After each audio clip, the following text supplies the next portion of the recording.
15 seconds. We better stop. John Travolta's and the Scientologists are going to sue us for playing too much of Welcome Back, Kotter. Well, welcome back.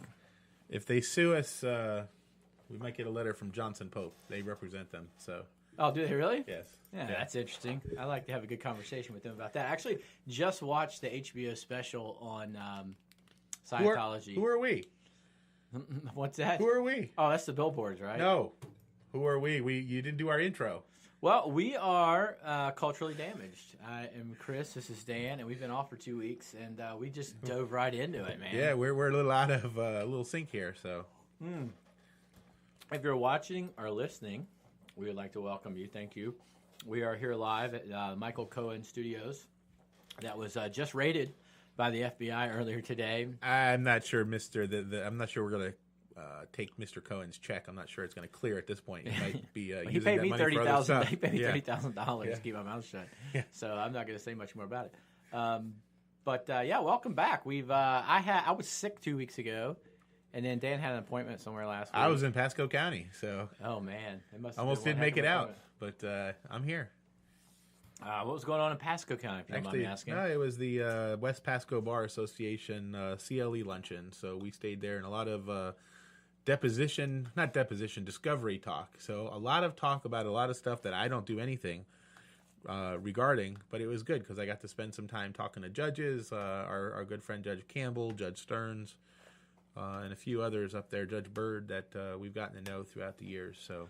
Well, that's kind of a good segue, not right now, but for later. We'll build a bridge later to talk about some of the legal issues that are going on a national level in politics and how some of those things kind of relate to us and what we do on a daily basis, because we've seen all these search warrants and raids, and we've talked about lawyer I don't know about you, privilege. But on my daily life, I don't deal with search warrants and stuff like that. I think you've had a little bit of background in law school where you've at least learned a little bit about it, because we have a lot of internet lawyers right now. Yeah. And all of them. In fact, I had a really funny exchange with a guy yesterday who used his basis of his knowledge was on Law and Order, and he cited that on Law and Order.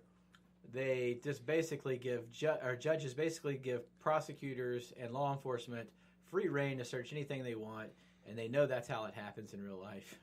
So I had to chime in a little bit there. But hey, if you don't have a degree in something or you don't know anything about it, keep your mouth shut. Like I don't. Or ask me. I'll be happy to give you my opinion. I don't go down to the bakery and tell people how to bake cakes. You know, it's just it's unbecoming. Don't do that. I don't know everything there is to know about the whole universe of law, but I certainly wouldn't chime in if I didn't know anything at all about it, and especially considering such an important topic. But we've got some sports first that we'd like to handle.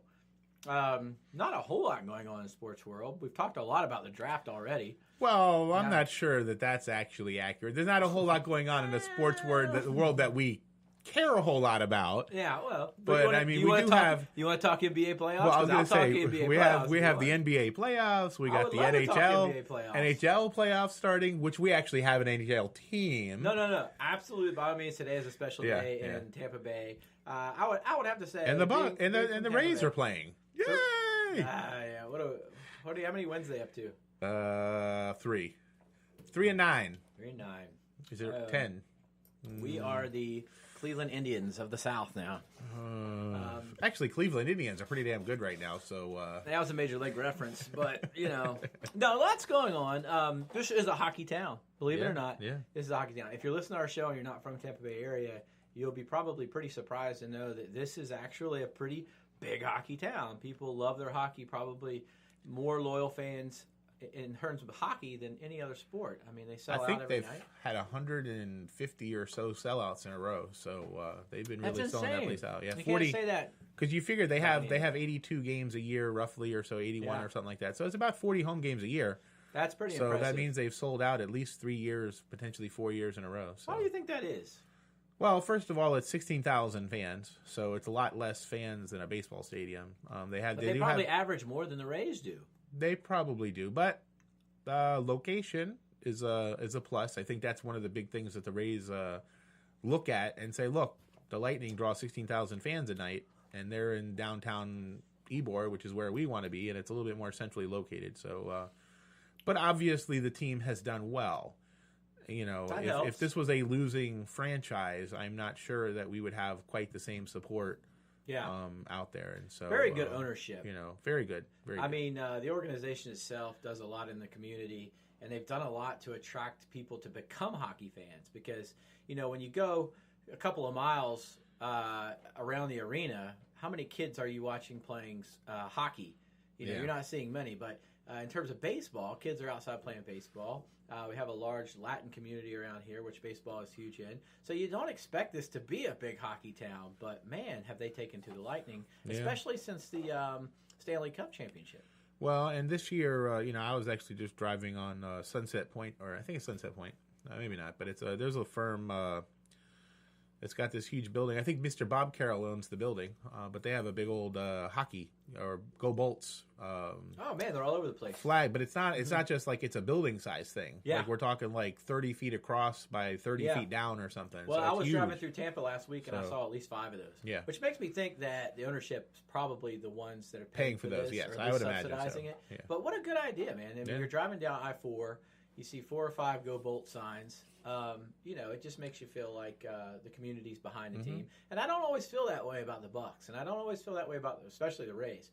But especially when they're having tough times, man, it just seems like negativity, which might be the same if the Bolts were to lose. I think it comes from the standpoint that everybody believes that Jeff Vinik is the best owner in the NHL, and you know the money that he dumped into the what was the Ice Palace at the time. You know the upgrades that he's done there. The you know I think they give $50,000 away at each home game to a nonprofit or other charitable organization locally, and so they just do so much stuff in the community. They're just known as good stewards and good, you know. I mean, that and also Vinik is developing Ybor City. So he's got so much money and channel side and all that kind of stuff. I mean, this guy is literally putting billions upon billions of dollars, bringing in Bill Gates, bringing in other billionaires to almost, I mean, you could almost say double the size of our downtown scape, you know, over at Channelside. The plans that they have over there that they're building, looking at the artist rendering, is really impressive. So he really cares about the area. Yeah, we should have been over at Emily. We should have done our show on location today. We could have been over there with the other radio shows. Could you imagine? Well, you always come up with big ideas when they're too late, Dan. I know. Next year we're gonna do it. We'll do this show live from Emily. We should come up with a pet rock. Oh, someone already did it. Don't worry about it. Good job. Okay, well, hey, next time. There's always next time, because this is game 1. Game 1's at home. This is only year 1 too of the show, so it's a best of 7 series, right? Yes, it is. Best of 7 series. Yes, it is. Made it in as winners of the Atlantic Division, right? Yeah, the Atlantic Division, and what is the conference? Got a little help. They did, yeah. They thankfully not the Marlins, Miami. the Panthers. Yeah, the Panthers. The dirty little Panthers from the South actually beat the Bruins. Be thanking them. Well, they're still dirty little Panthers from the South. Dirty Little Panthers. But we're thankful to them. That was the name of my band in high school. The Dirty Little Panthers. Dirty Little Bastards, more like it. But no, they beat the Boston Bruins 2 games in a row. 2 out of the last 3 games in a row. You have a team outside the playoffs beating the Bruins. That didn't look good. The Lightning, they lost their last game of the year as well. I mean, it was a loss in shootout, but still, it's like, yeah, watch that. If they win the game, they wrap up the conference, they wrap up everything, and they lose to I think it was the Hurricanes or something. I mean, it wasn't a good team.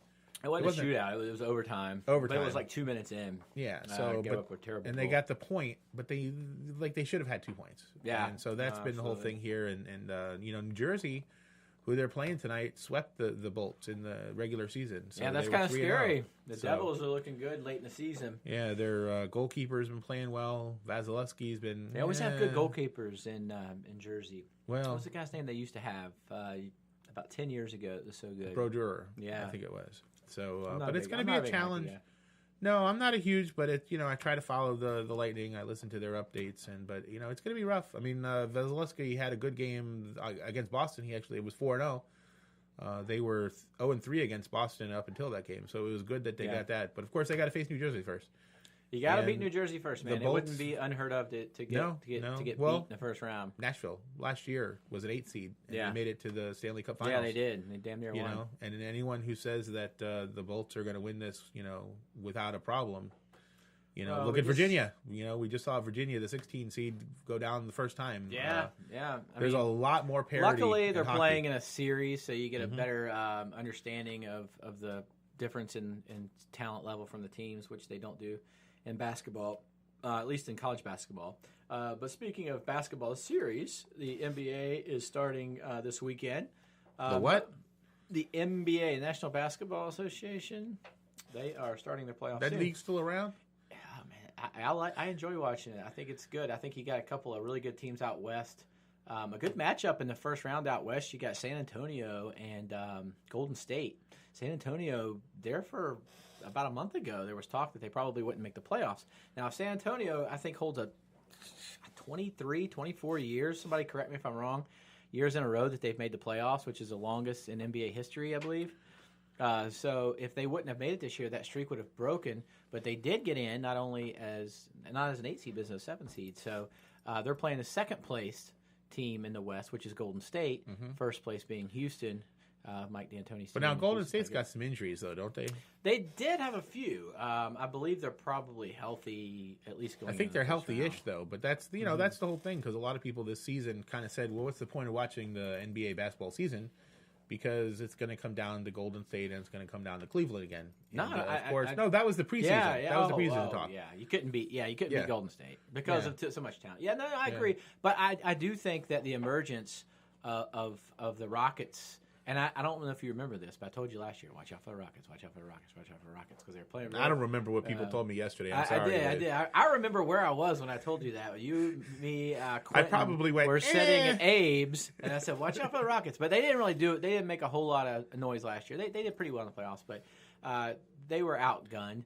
They got a couple of players in the D'Antoni system, this run and gun system, and now they're playing very well. And Harden is really upped his game, man. I mean, who would have thought that Harden would end up being an MVP caliber player when he played at Oklahoma City? I don't think anyone really thought that. I thought so. I thought he was underutilized player in Oklahoma City. If you thought that, I'm impressed, because I thought he was a good player, but like his points per game, his rebounds per game, his assists per game all like doubled since he was at Oklahoma City. I mean, when you're the third option. So third, and now, he was he was a second. And who was the first in Golden option? State? With Steph Curry, Oklahoma City. That's right. I'm sorry, Oklahoma. That's what I mean. But I mean, he was third. Westbrook and Durant, and then he was third. Yeah, I guess you could. Yeah, I guess you could say that. And that's why. I mean, that was the thing. Corrected. So, and that was why. I mean, it wasn't maybe too much talent on that team. Huh? Well, nowadays you'd say happens. Nowadays players get together and they figure a way to make it work. But sometimes they don't. Sometimes they don't. Yankees. It could have been. Well, it also could have been Westbrook. Durant left Westbrook as well. Yeah. Although I think he got traded, didn't he? No. He was a free agent. He was a free agent. I know he wanted a max. That's why they hate each other right now. They got the max contract. They get into it a lot. Well,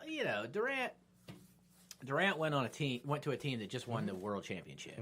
I mean, this is an old argument that we really don't need to hash up, but he could have gone somewhere where they would have built a team around him.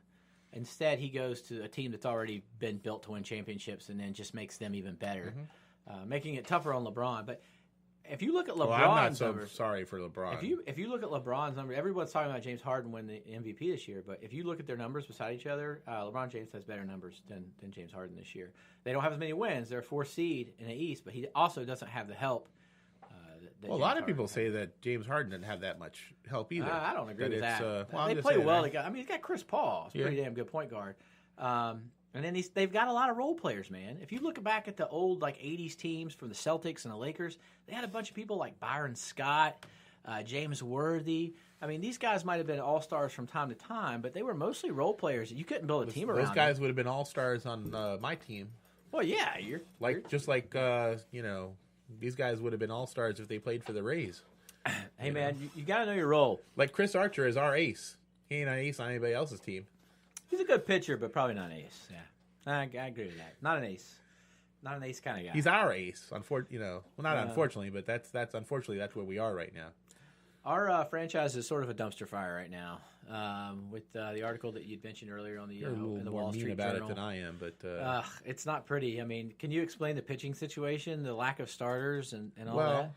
I can, and I mean, look, part of this now. The Rays, when they entered this season, we decided to. Here's what I will say: the Rays front end, the Rays front end, the management did screw it up this year, and what they didn't count on is a completely flat trading market, and nobody was getting traded for anything. There was nothing out there for trades, and what they did is they brought in players, and then they realized, oh, okay, well that's okay. So now we have duplicates, so we'll trade them.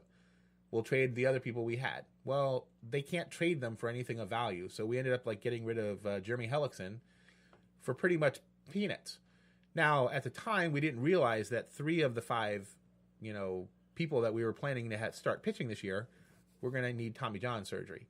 So we are, we normally would not be going to the same well that we're going to with some of these pitchers if we had those top 3. But anyway, right now, what the Rays are attempting to do is have 3 starters. 3. There's a 5-man rotation, and all the rest. Every other team in baseball has 5-man rotation. The Rays have 3. That's the protocol. And we are doing bullpen days, and so we have 3 real starters. And now bullpen days. Now some of these guys are technically starters, but they're not been stretched out. And so from a baseball standpoint, a pitcher who's used to pitching 2 to 3 innings, you can't just sit there and send them out and throw 9 innings or I throw can't 8 imagine why all innings. these guys are having Tommy John surgery. Yeah, well, and that's a whole nother. There's a whole nother problem with that, and that really probably has nothing to do with the Rays strategy. And actually, the Rays strategy might help some of that stuff, but that's not why they're doing it. They're not doing it for Tommy John. But last night, and the Rays have played a lot of 1-run games, but the problem is they've been on the losing end a lot of 1-run games. So and last night they blew it. They've blown a lot of them. Yeah. I mean, that's got to be a reflection of your bullpen. Yeah, it is. And look, bullpens are the hardest thing in the league to put together. They're not starting pitchers for a reason. So, and a lot of bullpen pitchers used to be starting pitchers, and they couldn't make it as a starter, and so now they're bullpen. And the other thing that the Rays have is Colomé is their closer. Now, Colomé would be a closer on a lot of teams as well. So it's not just, he's not our Archer. He's good times. But he's not consistent. But yeah, and when he's he bad, he's been. bad. Yeah. And he will lose you 10 games and a year. It's disheartening. Like it when is. when you go get in that with far, a lead. You go into an 8th inning with a 2 or 3 run lead, and next thing you know, you've given up 4 or 5 runs. Especially when you're a bad team and you're really hoping to end that losing streak, and you've got it, and this one's in the bag, and then all of a sudden the 3-run Jimmy Jack goes out and you're losing. It's so disheartening. It's demoralizing is what it is. And as a fan watching it, you're just like, did I just sit here and watch this for the last 2 hours and then watch them blow it? So it's tough. It's a tough time to be a Rays fan, that's for sure. But we got to stick with the Rays. We gotta hold out. They've got some good things coming on the horizon. I think they're going to go out and start getting some good players when the climate changes a little bit. Chirinos, the guy, he's one of their bullpen starters, but he started yesterday, and I think he started 2 or 3 games. Hasn't given. Well, I don't know if he started. Eventually, he's a bullpen guy, but I think he's going to become the Rays' 4th starter. So he hasn't given up an earned run. He pitched. We're going to have 4 starters. Yeah, we're going to be up to 4. I mean, it's like a major Like I said, league team. Now, the reality is, if we didn't have 3 starting pitchers go down, we would have a 5-man rotation. So the Rays are trying something different. But wouldn't some teams go out and find those starters somewhere? I don't know. A lot of teams, here's, I guess, the other reality of this as I see it. Outside of your top payroll teams, most teams' first 3 starters are pretty good. Right. The other ones when you get to 4th right? and 5th, you're talking about rookies and has-beens usually. Mm-hmm. So, are we really doing? We're just not calling them a start. The problem really is that the bullpen is going to get overworked. I mean, that's really and they're going to have to start shuttling people from AAA to the majors. And the problem is not that we have stretching out. They might give me a call. Listen, if you're a lefty, hold on, work up the left one. Work up that left arm. I think if Quentin's listening, we might need to bring back his brother-in-law, Mike Timlin. They might be able to throw him out there. So anyway, it's a sad whatever state they gotta right do. now. Whatever they gotta do, man. They really took it for Boston and the Yankees in that first series. Whoever did the scheduling for the MLB this year, thanks a lot. That was a rough stretch there at the very beginning. Well, speaking of your dad's team, the Yankees.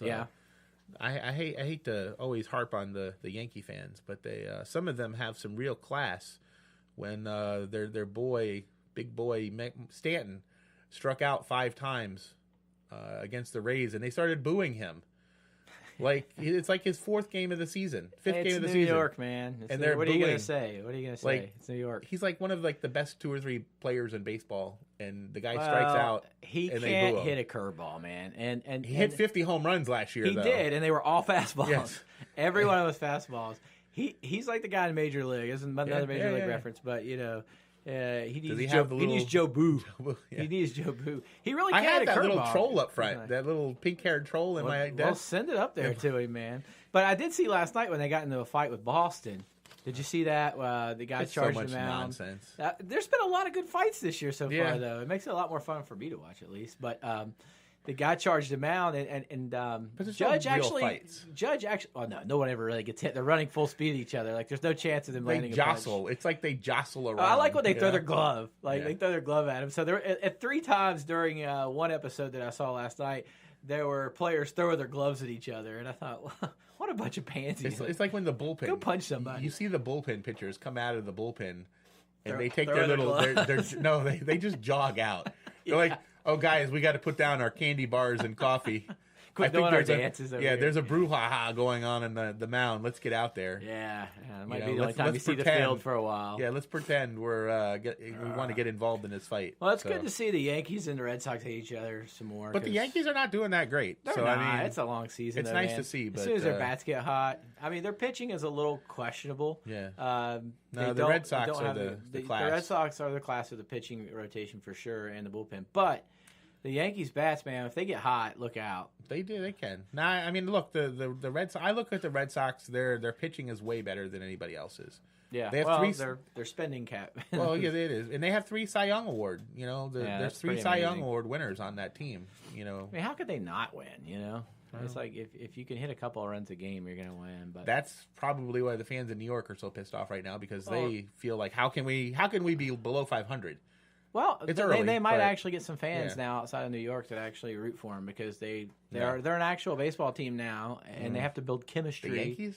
Well, I'm just saying they're not an empire anymore. It's a dead empire that's trying to be rebuilt the right way, and I like that about it. I like that about the new ownership, and I like Boone. I think he'll be a good manager. The new ownership? No. I said I like that about the ownership, but I like the new manager. If I said that backwards, I apologize. But no, I like Aaron Boone. I think he's going to do a good job. The Rays don't have a chance to make the playoffs. Put me in charge of the Yankees. I'm sure I can win just as many games as Mr. Boone. I'm sure. I just don't think the manager makes as much difference. The manager makes as much difference in baseball as it does in some of the other sports like football and stuff. Yeah, well, you're not calling plays, that's for sure. Yeah. So what do you think, and this one's coming out of left field here, baseball reference, what do you think about Heinz coming out with mayo chip? It's mayo chip. It's mayo ketchup. I think all these stupid chips are ridiculous. So that's what I think. I think a mayo chip is ridiculous. Barbecue is okay. Sour cream and onion, okay. I'm okay with the old ones. No. I don't want any mayo chips. You're out of bounds, sir. This is tomato, ketchup, and mayonnaise mixed together. It's mayo chip. It's not a chip.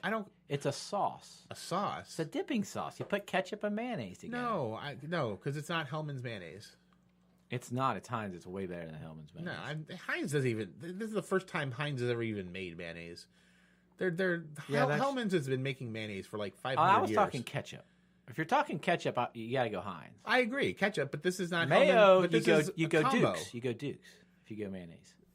Duke's real mayonnaise, man. Dude, stuff. Look, I understand what you're saying. Take it from a keto guy who eats a lot of fat. There's no Dukes. All right, Duke's mayonnaise. No, there's no Duke's mayonnaise. It's Hellman's. We're going to put a poll up really soon about this important topic of what is the best mayonnaise. It's clearly Hellman's. And I'll give you 30 seconds to make your argument for Hellman's. It's just the best. It's called something else out in California too, but it's a national brand. It's been this way forever. It tastes good. It's smooth. Lots of flavor, not bitter. Duke's is just like Duke. Come on. Hellman's. Would you like to yield the rest of your time to the gentleman from West Virginia? Nothing. I'm definitely not a gentleman. All right. To the fella from West Virginia, yes. Duke's is made with cage-free large eggs, and that is the difference, my friend. And so you're saying that Hellman's is not? I don't know. I just made that up anyway. I don't even know if that's true. But Duke's is good. It's rich, and it's a couple cents cheaper, so that's why I buy it. And that's what it comes down to on the mayonnaise. But mayonnaise. Hey, we've got some good judicial races that you and I have been working on, and I kind of like to talk to people listening out there about a couple of different races. The one that we're working directly in, which is Dave Ellis, who is running against a gentleman out in Dade City. Actually, two people now. So Dave just got a second opponent. He got a second opponent. So we now have a three-way race with a female now. A female from St. Pete, who remains nameless, of course. Yes. If people want to, we would. It's not that we, but having a vested interest in this. If you run a political campaign, you do not reference the opponents by name usually. If she would like to come on our show, she can. Our address is in Safety Harbor. Yes. Actually, it's in, where should we make it? Where should our new address, our studio address for other candidates? I would invite her. New York. I would invite her. We'll send her to Yankee Stadium. On the merits of her campaign, I would invite her. But I still think that Dave is the best candidate. But I don't get paid by Dave to say that. Dave gives me nothing. You can check the records. The FBI can raid our offices if they like. Well, they can raid my office. Yeah, listen, yeah. I'm the first one on the left. Chris is making this. I'm not giving permission for the FBI to come into my office here. Let's see here. Common areas. No common areas either. No common areas. Yeah. But, yeah. And I'm going through Chris's office first I would like just to make sure I didn't leave anything in there. I would like to withdraw that, actually. I don't think that I want to do that either. But we got some good races. Also, are you going to consent to searches the next time you get pulled over, too? Just say, hey, buddy. I wear a T-shirt that says, I do not consent to searches. And my welcome mat at my house. I consent to absolutely nothing. The welcome mat at my house says, get a warrant. Come back when you have a warrant. Get a warrant, copper. That would be pretty funny. And we will talk about that in a little bit more. Maybe we should make stuff like that. We could. That sell has them. been made, actually. There are mats that say get a warrant. What about don't come back without a warrant? Come back with a warrant or beat it, copper. Yeah, we can do that. But some other judicial races that are popping around. This Evan Freeman is running for judge, and he picked up he picked another female attorney from St. Pete. So okay, so Dave and Evan have something else in common. Or no, not Pinellas, but Pinellas Pasco 6th Circuit judicial race. Evan Freeman versus, we don't even know her name, but she's out of St. Pete. Correct. So she might give him a run for his money. So we have another exciting race going on there. What's Doneen's last name? Lohr. Doneen Lohr, who works for the State Attorney's Office as a prosecutor for many years, is running a campaign for circuit court judge as well, Pasco and Pinellas County, and she has one competitor right now. But the deadline to put your name in is May 4th. May 4th. So we are encouraging everybody out there who is considering running for judge to run in any group besides Group 4. Yes. So Group 4 already has 3 people, and that's not all they can take, but that's all we care to have in our group. I would like to voice my support for Doneen. I really like Doneen. I like her background. It's the same background I had as a assistant state attorney. She stayed there much longer than I did and worked much bigger and more cases. But she's done a good job. I've seen her in the courtroom. She works a lot in Judge Andrews' courtrum as a supervising LTA attorney. And she has a good temperament. She's very calm, very reasonable, very considerate. But she's tough at the same time. She has that ability to be tough when it calls for it. And I think that she would make a good judge, and I think she'll do a good job. So hopefully she can run a successful campaign, and hopefully Dave can run a successful campaign. Well, and one of the things that we talk about, and in Dave's race is that experience for a judge is pretty important. And, Dave comes to it right now with 25 years of experience. 25 years. That's a long time, man. I've been doing this for 10. Yeah, in the court, representing clients and all this stuff. And, that's the thing. His opponents have been attorneys for about 10 and 15 years. And you just think I've been an attorney for about 10 years, maybe a little bit more. But I think of my God, that's twice as much experience. That's twice as many phone calls he's had to field. Twice as many times he's dealt with. And there's so many things. Yeah, just every day. And what it's like to be, new. and what it's like to actually represent people. And I think that's a lot of and again, nothing against Doneen or other state attorneys or public defenders, but there's a lot of those people already on the bench. And I think we need to have it's good because you need people who are state attorneys. You need people who are But public you need people defenders. with a civil background too. Yeah. And you need people who are civil. And Well, that's because you don't know where you're going to be placed, and there's a big need for civil attorneys. So a lot of times, what's happened, even recently, not to mention any names, but there's been attorneys who come from the criminal sector, who were assistant state attorneys, who are prosecutors, who are now forced to learn family law from the bench. So they are learning at the expense of people's lives, and hopefully and that's what it not means. the case very often. But. And what their rulings really mean too. Yeah. And I think as a I don't look if I was a judge, I don't think I would make a good judge right now. Like, what if I had to sit on a family court?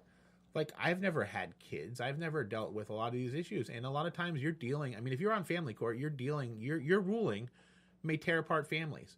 Yeah. And not that you have to decide anything differently, but you need to understand what that ruling means in real life. And I think that it's important that judges have just an understanding. They don't have to spend their whole life in the private sector, but what it really means to represent people.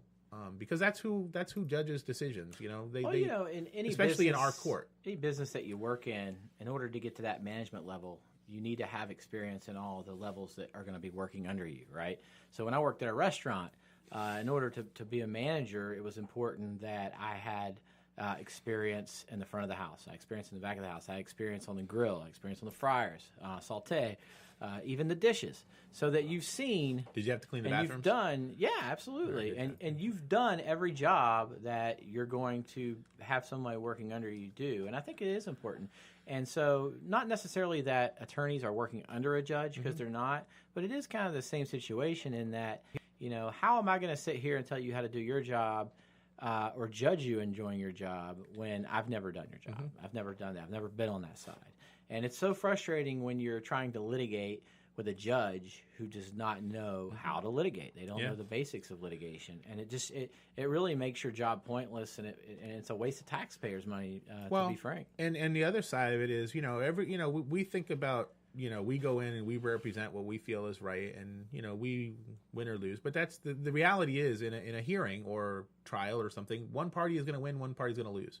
Yeah. And the best judges make the party that lose still feel like they had their argument, that they had their day in court, and that their attorney did a good job. And sometimes that's the job of the judge, to make sure that their client knows that. Now, the job of the judge is not to blow smoke up people's butts and to make attorneys look good. But if your attorney does a good job, the judge should say something. And because that client, they don't know. Our clients don't really know if we're doing a good job or not. They only know whether they win or lose. And sometimes when you win or when you lose, your attorney still did an excellent job. Well, that happened to me Happens Friday. in criminal all the time. Somebody asked me how I did Friday in a civil matter. It's kind of a mini trial. It's a final hearing. And I told him I got second place. Silver medal. But, the judge told me after the hearing, he said, I just want to tell you that you did a damn good job. And I said, well, why the hell did you rule against me then, man? I didn't say that, but that's what I was thinking. But, you talk about the effects that a judge's decision has on people. And sometimes judges try to make a moral decision based on what they think is right as opposed to what they're there to do. Dave says all the time, I'm there to rule on the law. And in my case on Friday, there was a standard that the petitioner who filed the complaint against my client had to prove, that had to reach a certain level, that my client her actions had rose to a certain level. And it was very clear that they didn't meet that code. However, the family didn't want to be around this woman. It's a restraining order type of case, and so the judge just decided to kind of cut the baby in half, or split the baby, as they say. And but that was, in my opinion, that was not the right ruling. He should have ruled on whether or not that the petitioner met that standard, and that's what bothers me when they do that. I mean, I understand you want to find solutions to problems.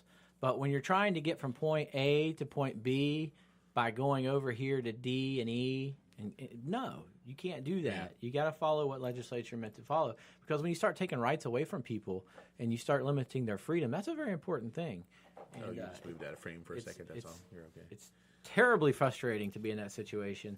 And hopefully we can get some judges in there that are going to do their jobs. And a lot of them do. Most of them do. Most of them do. Almost all of them do a very good job that I've dealt with. But there's a couple. And the reality is it just like most people, even the judges that we have problems with, or the few, it's 90% of the time they're doing a fine job. It's just that there's 10, even the bad ones, it's still 90. Most of the time it's just that occasionally there's some issues. And I've had very good experiences with the judges around here for the most part.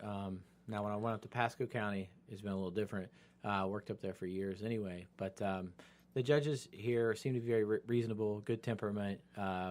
Well, and it helps. Fair, I think it personally does help when you have judges who are involved in your local bar association, because there's not that there's a level of accountability, but there's a level of congeniality. There's a level of respect that if if you see this person outside of the court, maybe you'll be a little nicer, a little bit more respectful, that you're actually going to see that. It's like the difference of being a Facebook bully and being a real bully. If you have to see the person outside of it and interact with them, I think it's a little different. Oh, absolutely, yeah. So it's building those relationships. Not a lot now. If you're from outside of the legal world, that seems really seedy and sketchy. That people are commingling outside of the courtroom. And it makes you wonder now, when they're in the courtroom, are they giving each other buddy deals because they're in the same bar association together? They go have drinks after. Because that was one of the things I used to hear people say all the time is, the prosecutor and the public defender or the defense attorney, you're going to see them later. They're all going to be drinking together at the bar. Yeah. And everyone just kind of shakes their head like, this is all set up. This system's just set up for us to fail. And although I do agree that in some ways it is good to be congenial with your. I mean, when you get into the ring, it's a different story. You can be civil and still be a fierce advocate for your client, but at the same time, afterwards, you can split that off and hang out with people. I mean, you got to draw the line somewhere, of course. But it's like you've talked about with reckless driving and DUIs. You could send every prosecutor, or every time you get a DUI, you could send them hey, reduce this to R&D. And if you do it every single time, they're not going to, and just the same thing when you work with somebody, because you said so explain so when you have public defenders and state attorneys, why do they know each other so well? Kind of, you've been in those, so explain. Well, our offices how those things work. Our offices are usually right down the hall from one another because we're both based out of the courthouse. In most situations, especially in Florida, the state directly pays the public defenders, so we don't bring in private attorneys unless there's a conflict. If there's but you guys get assigned to the same courtroom, though, right? So, I mean, we're as sets kind of a thing usually. Right. So if I'm in, say, Division G, I'm in there with one or two other prosecutors, maybe five if there's a big caseload, and then there's public defenders that are also in there, and then the cases where the client hires a private attorney, we also deal with them, but we're dealing probably 80% of our cases of public defender handles. I don't think people realize that. With the same five people, though. That's the thing. The same group. The same group of attorneys handle about 80% of cases. Yeah. And that's what a lot of people don't understand. They think that public defenders are out there for poor people and that it only makes up probably, a small percentage. But that's not true, man. I mean, I would say it's probably 85% of the cases that come through there, the public defenders are the attorneys because the people can't afford to pay a private attorney. So the rest of us are out there kind of scrounging for the rest of it. But you get to know those people because you're with them every day in the same courtroom. You have to deal with them every day.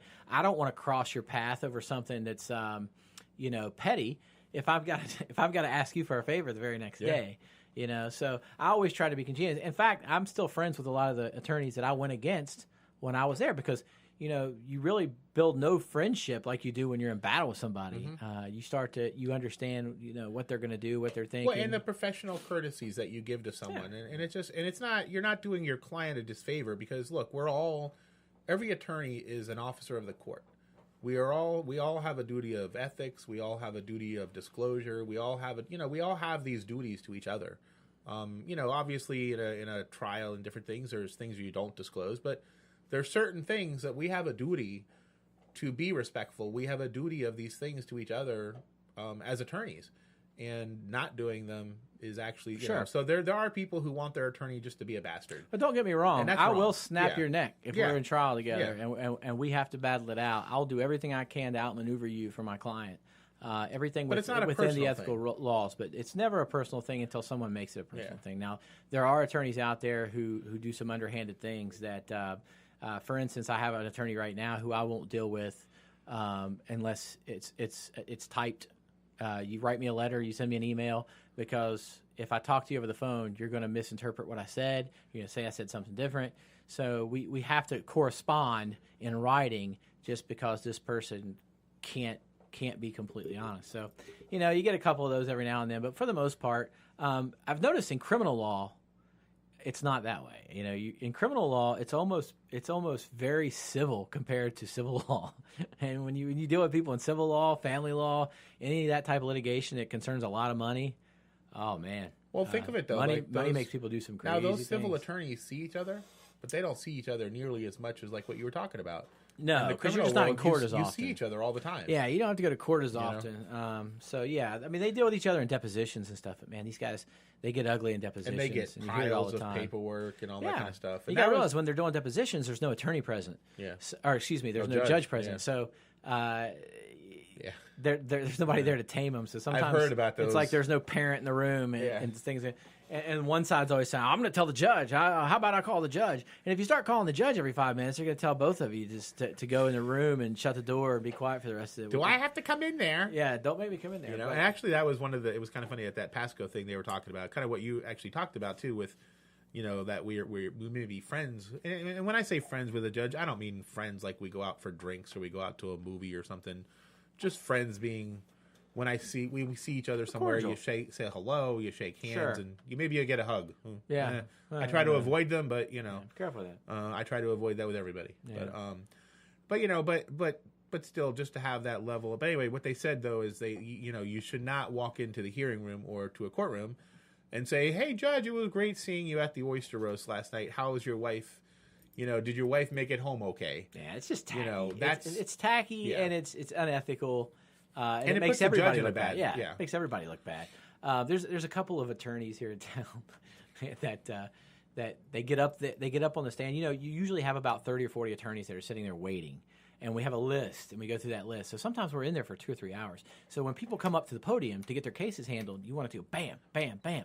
But you always get this one or two guys that want to get up there and they want to crack a joke or they want to talk about this. And just like you're saying, it was good seeing you and this and that. We're all sitting there thinking, what an ass kisser. Like, shut up. Take your apple up there and drop it on the and the judges know that. They're not. Yeah, they could care less about this. And actually, they don't like it. They actually they don't because like you know why? Because they got to get their docket moving fast, and they got to get in and out of there, and that's what they want to do is keep their docket. And short. The last thing they want to do is have to listen to somebody file a recusal thing because to get recused from the case because somebody says they said something, or know somebody, and it just looks bad. It doesn't, and I think. Even though we know we have a couple of judges out there who don't seem to really give a rat's ass, the vast majority of them care extremely deeply that they want to make sure that they give the appearance and that everybody, not just the appearance, but that everybody has a fair trial, but that it also appears that everybody has it. Yeah, absolutely. So, there is that. That's very important. But most of these guys that are going up there to chit-chat with the judge are just trying to show their client that they have a good relationship with the judge so that their client... I'm going to get you a good deal because of it. But in all actuality, the judge makes really no decisions in these cases unless it goes to trial and the judge is forced to make a sentence. Now, the judge does have to approve the deals that happen, but how often is it that a judge will turn down a deal that the prosecutor agrees with and the defense agrees with? I've heard up in Pasco. It happens in the criminal court, in county criminal court up there. I've heard about it happening. There is a particular judge. There is a particular judge up there who basically has a chart, and you look at the crime, you look at how many priors they have, and then you point to that square, and that square tells you what your sentence is. And cases aren't that simple, and that's what the prosecutors know how much evidence they have. They know how strong their case is. So they make their offer based on what they can prove and their percentage of chances that they can win at trial. Now, one from the outside, somebody that's not involved in this might say, well, if a prosecutor doesn't have a case in which they can't prove beyond a reasonable doubt, they shouldn't be charging it. Well, I agree. That would be the ethical stance. But sometimes after you file a case to charge it, what happens is your evidence starts to dwindle. Your witnesses start to not show up. Your case starts to become bad, even though you feel that this person certainly did it and you can almost show beyond a reasonable doubt. So you might make an offer a little lower than normal just to get a plea deal. Whether or not that's right, that's not for me to decide, but that's what happens. And when a judge says, no, I won't accept that. Either you take this or we're going to trial. Well, why am I here, Judge? What's the point in me being here? So, yeah, sometimes they get a little overactive, and I don't know if they're posturing to the public to make themselves look tough or that they really think that they're taking a principled stand, but what they end up doing is just holding the docket up for way longer than it should be. Well, if you don't have anything, I'm going to take a short break for 15 seconds and come back, and maybe we can talk about some national goings-on. We only got about 10 minutes left to talk about it because we've been blabbering on about everything else. That's probably about how much it deserves. So we'll be back. There's a lot to go on. 15 seconds of fame here. I thought of an idea the other day. I was walking downtown. And Wait a minute. I got a new friend request from somebody. You just I got a new friend request. Right in the middle of a story. I don't care. What am I? But it's from Danica Dillon. She's here waiting for me. She's here? Well, somewhere on Facebook. Oh, that's a scam. Sorry, interrupted my story. Sorry, go ahead for your story. I'm not even going to say it. Now it's all hyped up, and people are going to expect too much. When I think it was just a minor point that would have added a little bit to the show. But you ruined that, Dan. Congratulations. Yes, I saved everybody.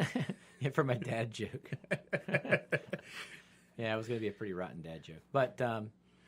Lots going on in the world today that we live in. What a time to be alive. The president basically declared war through a tweet the other day.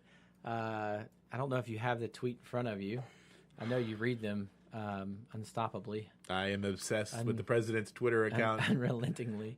But his twittering. I don't want to misquote him because I would. You might get sued. I would get sued. Plus, I'll lose most of the fun. Is his wording in these tweets? But his head attorney, his personal attorneys, his fixer, is being targeted by the FBI now. A lot of people are talking about. Some of the dummies are talking about impeachment, and then the other dummies are talking about how this is a witch hunt.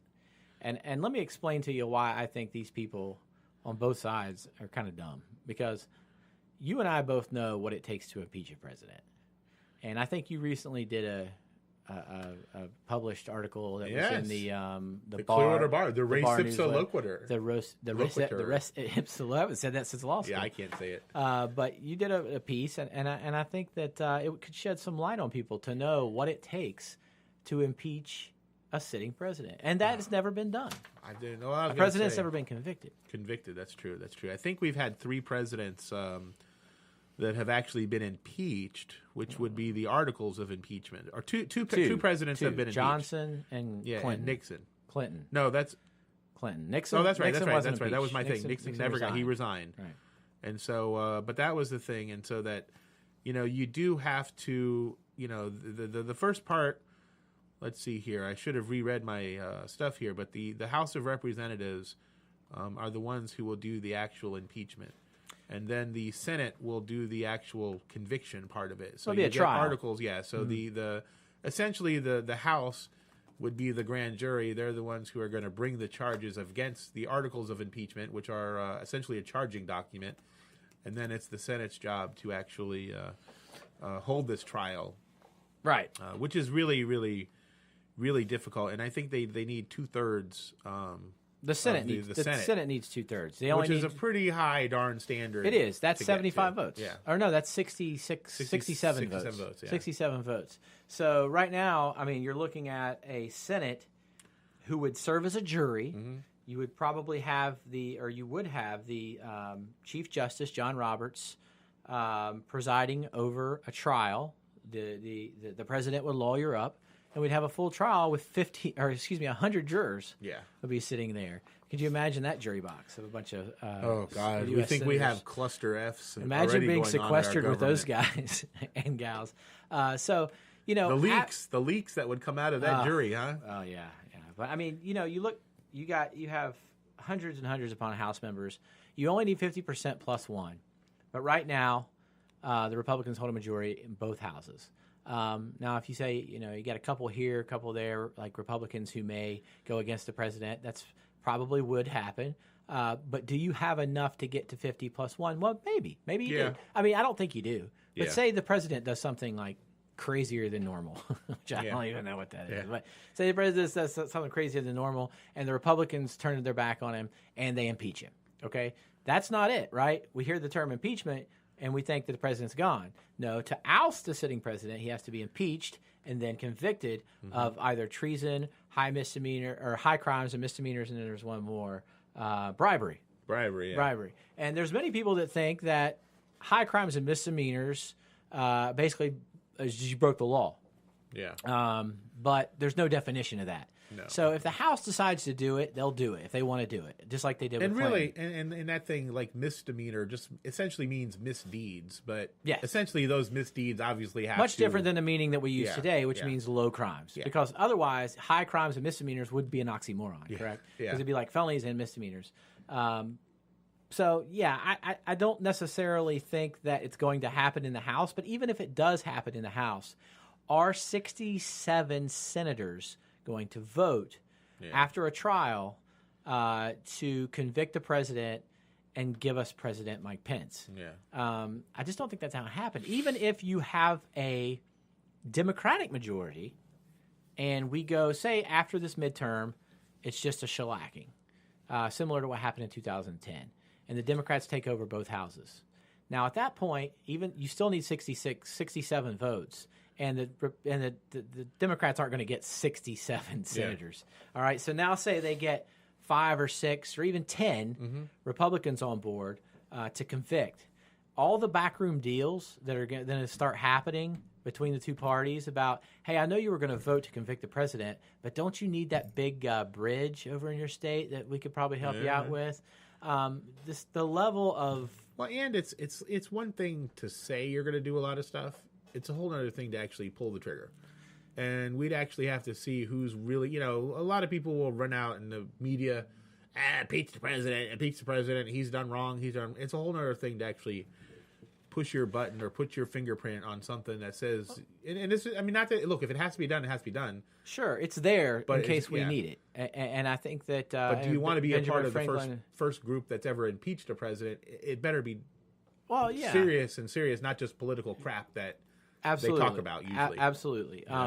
If the president, if this investigation goes on, and they do find and can show beyond reasonable doubt that the president and his administration did have something to collude with Russia and during the campaign, or that they did offer bribes, or did commit other crimes such as obstruction of justice. Maybe they will, but I still think it's still very, very political. I mean, it's always going to be political. The nature of this is political. So are his supporters going to support it even if they know that he did something wrong?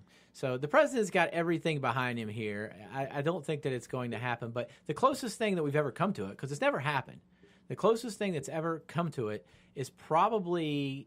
You could say either Clinton or Nixon, I would say. I don't know much about the Johnson. Nixon is probably the reality here because he, look, we everybody thinks that what Clinton did was wrong, but, is it really the worst thing that you could possibly do? Does it put the presidency in bad light? Yes. Yeah. But did it, ruin the country? Or is it, Did it affect the way he did his job? Yeah. I'm not sure. Lying to a federal prosecutor, not good.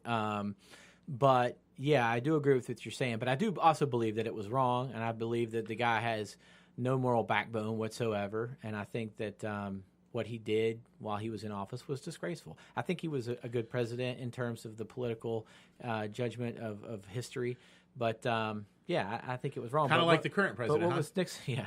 What Nixon was kind of like your feelings about the current president. I don't think that there was any question that Nixon had obstructed justice, covering up what happened with Whitewater, among other things. And I think he was so far in the shit that he knew what was about to happen, and he didn't want to put the country through it, so he resigned.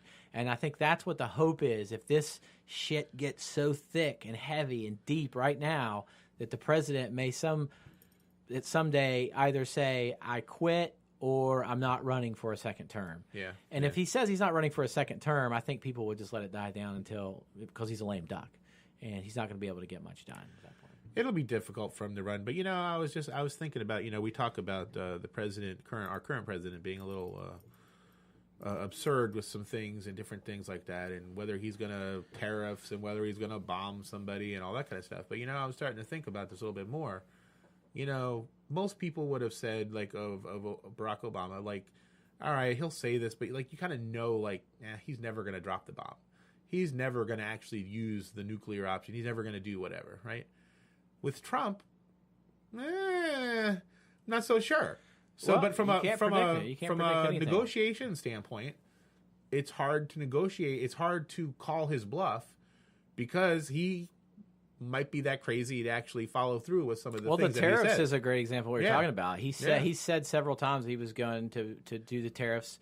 He was going to implement tariffs on China, and everyone kind of thought, he's just talking tough to China to kind of get them to soften up a little bit. But sure as he did it. Now we're in a trade war. Yeah. We're in a trade war. But with, they've with actually several parts of the actually world. made concessions. They've actually come. I mean, are they the concessions that we necessarily have asked for? Maybe not, but they have said they're going to start to move in that direction. Well, again. they've also increased the And prices so- and implemented yeah, tariffs yeah. on us, so Yeah. the prices of our goods will go up.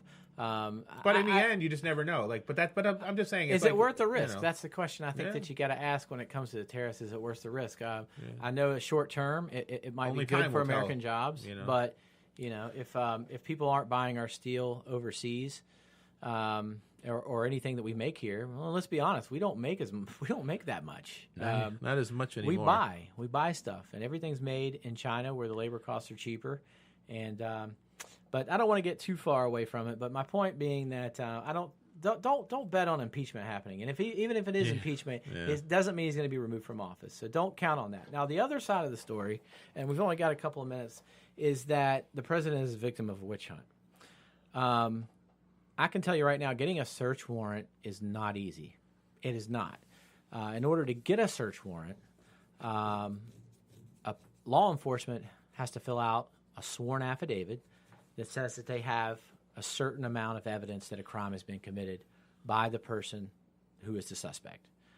They're usually going to take that to the prosecuting attorney, which was my job when I worked with the state. The sheriff's office would bring this to me, show me the evidence. I would look at the affidavit. I would make some changes to make sure that it meets the requirements, because it has to meet a requirement of probable cause in order to be granted by the judge. And probable cause, if you don't know, is more than reasonable suspicion, but it is the standard in which officers have to have, and I think Quentin, if he's listening, will verify this, that it's the standard that you have to have in order to make an arrest. Allegedly, these aren't given lightly. The judges, I've had them returned several times and said, no, I'm sorry, you better bring better evidence back to me next time. And the scope of that search warrant is only given to certain places in which the evidence is specified. So in this case with Micheal Cohen, who went to, I believe, the case went from the FBI to a U.S. attorney that was appointed by President Trump, that went to a judge who I believe was appointed by President Trump, and all this was approved by Republicans. Yeah. And so jumping through all these hoops, they were able to get a warrant for probable cause to search 3 separate places. So all I'm saying is there must have been some pretty damn good evidence in those affidavits. If not, if you're alleging a conspiracy, then you're talking about 3 Republicans here, including Mueller, who all conspired to not only lose their job, possibly lose their job if they got caught, but go to prison for the rest of their lives for doing something that's never been done before. Is that likely to have happened, or is it more likely that there was probably some stuff in there that was going on that had probable cause, reached a probable cause level? Well, I think that the people who would have put forward to get the search warrant, I think that they would have put forward the evidence as they saw it. I don't think that they would have made up anything to find anything. They believe that they may find something, and they apparently have enough belief. I guess it'll come out to whether they actually find anything or not. I mean, you could only assume that that the right things were done and all that kind of stuff. I mean, occasionally it comes out that, but to me, like, the stakes are too high. Exactly. With what's going on here for people to this is not some middle of nowhere town where some police officer's buddy punched somebody in the nose and he's going to change a report. Right. Or give a different version of something. Not that ever happens. Not that it ever happens. Quentin. But no, believe I see it all the time. I've seen people's Fourth Amendment get completely trashed many a times. Sometimes when I was a prosecutor and we had to call people out on it, or sometimes as a defense attorney. Watching from the Joan. I hope he doesn't mean the John. It's the Joan C. Edwards football stadium. Probably. Okay, good. Okay, yes. But my point being that if I'm the DA or the U.S. attorney who gets this from the FBI, and I look at it and I says, all right, you've got to make a decision right now as to whether or not these guys find probable cause for the guy that appointed you as attorney that committed the crime that in all likelihood points some blame to the president. I'm going to make sure that there's probable cause. And then I'm going to take it to a judge because this has never happened before. And then the judge is going to look at it and he's okay, am I going to grant this?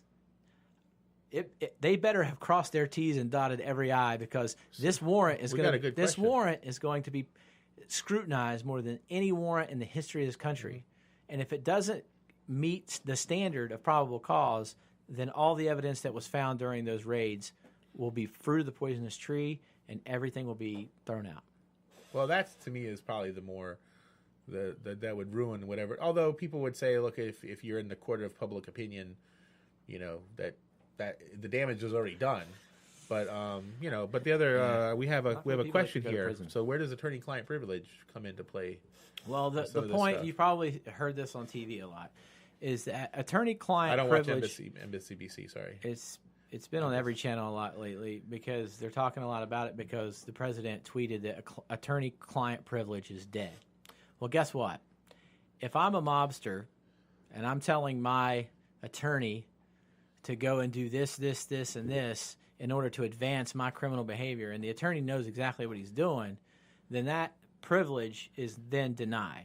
There is no privilege. There's an exception to that privilege. An attorney and a client do not have the ability to conspire to commit crimes together. If they did, then all we would do is when we want to conspire to commit a crime is we bring our attorney in. Bring an attorney in here. And people do that. Yeah. Bring the attorney in here so that everything we say can't be used against us. Because a lot of CEOs and people in big business and people who are high crime people that you may have worked for in the past. Yeah, I'm just saying, they know how it works. So they try to use that. Florida. They try to use that to their advantage. So they think that everything that they say when the lawyer's in the room cannot ever be used against them. Anything that's a work product that was made from a conversation. For instance, if I take a note that you told me during our attorney-client meeting that note cannot be confiscated by the FBI. Well, there are exceptions. It is not an absolute rule, just like the Second Amendment is not absolute, just like the First Amendment is not absolute, just like the Fourth Amendment is not absolute. We all have to live by the rules of the land, and there are exceptions to attorney-client privilege. So, and as an attorney, look, in Florida, and I'm sure this is in other jurisdictions, we actually have a duty to report clients who are going to commit a crime. Mm-hmm. Now, we don't have a duty to report what they have done, but if they are actively or it looks like they're going to try to commit a crime, we actually have a duty to report that. What if I know where the body is? But not. The body's he's already dead. Yeah, I don't think you have a duty to. There's actually there was the old law school thing about that where the dead girl or something like that where he finally gave up the body and people. Or he wouldn't, I don't, but from a legal perspective, like from the attorney perspective, he did the right thing. He didn't break his. I think he eventually did it, but the attorney he had to like move out of the small town or something because he wouldn't disclose the body. I think people should understand that why is this public policy, and the reason is we want to encourage people to be honest with their attorneys so that they can get fair and decent representation. If you're scared and you walk into say your doctor. And you won't tell them all of your symptoms, then they're not able to accurately diagnose you. Yeah. And it's the same thing with an attorney.